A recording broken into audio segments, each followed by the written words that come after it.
انا اللي كسبت دور ال 16 بالفعل، وللاسف ما كملتش البطوله. انا العميد اللي اثار الجدل حول العالم. ايه الحظ ده بس؟ انا مش عارف ليه ما عدناش من دور ال 16 وتاهلنا للدور الثمانيه. ليه اصلا ما نكسبش كاس العالم؟ ليه ما نرفعش الكاس؟ احنا كسبنا كاس العالم ورفعنا كاس العزه والكرامه.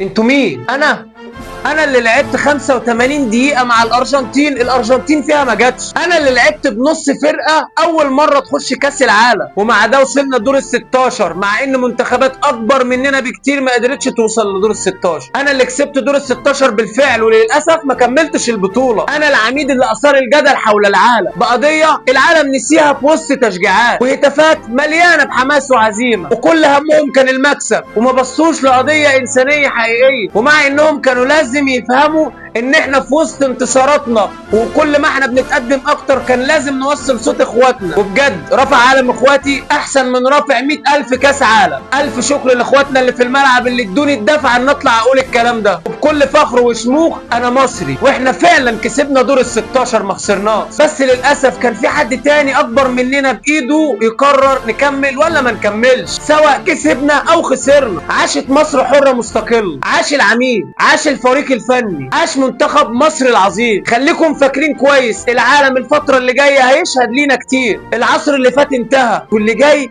العصر بيتغير، واللعيبة بتتغير، والمنتخبات بتتغير.